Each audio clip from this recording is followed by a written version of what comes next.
More on the Tylenol murders in a moment. We want to get, though, to the latest on Hurricane Ian. Good evening. I'm Erica Sargent. Great to have you with us. I'm Joe Donlan. Tonight, rescue crews are searching for people still trapped by the floodwaters. At least 11 people confirmed dead. Officials warn that number will likely go higher.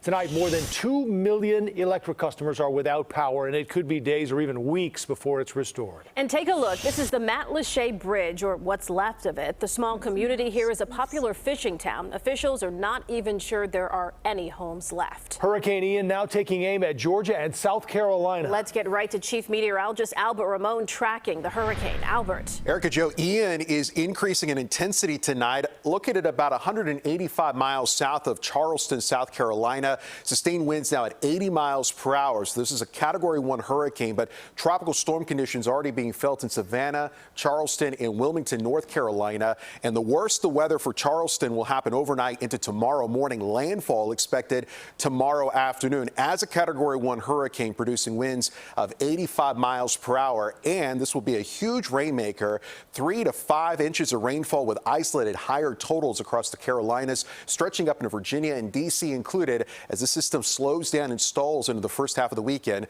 over the eastern half of the country. We'll come back and talk about the local forecast in just a few minutes. All right, Albert, thank you. Tonight, a lot of people evacuated their homes, unsure of what they would even return to. And among the many concerned, a Chicago couple. CBS 2's Jermont Terry caught up with the husband and wife who just settled into their new home, only to leave days later. When Hurricane Ian barreled towards Florida with those 150 miles per hour winds, it's safe to say Lynn Hudson-Brown had some worries. Scared. I was more scared for the home than for us, per se, because we had gotten out of there. Lynn and her husband moved from Chicago to Tampa a week ago. We had a welcome committee called Hurricane Ian. Ian's path originally placed Tampa in the direct eye of the hurricane, yet the couple still had items still getting shipped from Chicago. Our last pod hadn't arrived yet, and it had like our generator and a lot of things that you would need to survive a hurricane. So they decided to heed the warning. They evacuated Tuesday, jumping on the road south to Fort Lauderdale. They passed through Fort Myers, where the storm would hit hard. Lynn snapped these pictures of the dark clouds. And I was like, oh, Lord, don't let us get stuck here. It was just a dark sky. Ian destroyed homes, left streets looking like rivers, and wiped away coastal communities.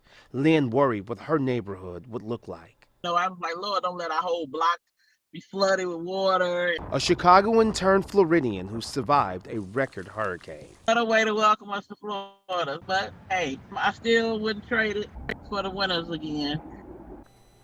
Now, Lynn and her husband plan to travel back to Tampa on Friday. They decided to wait an extra day to give road crews enough time to clear the highway. Now, it is believed that Lynn and her husband's house was not damaged, yet when you look at all of that devastation around them, she told me she knows that she's a fortunate one. Live in the control room tonight, Jermont Terry, CBS 2 News. Back to you. And so grateful to hear that they are safe as well. Thank you, Jermont. CBS is teaming up with the Red Cross to help those in the path of Hurricane Ian. We've created a website for your donations to the Red Cross. Just go to cbsnews.com/Red Cross. The First Alert weather team will stay on top of the changing weather. You can watch live reports on our streaming network, which you can find on CBS Chicago, Pluto, Paramount Plus, Fire TV, or Roku.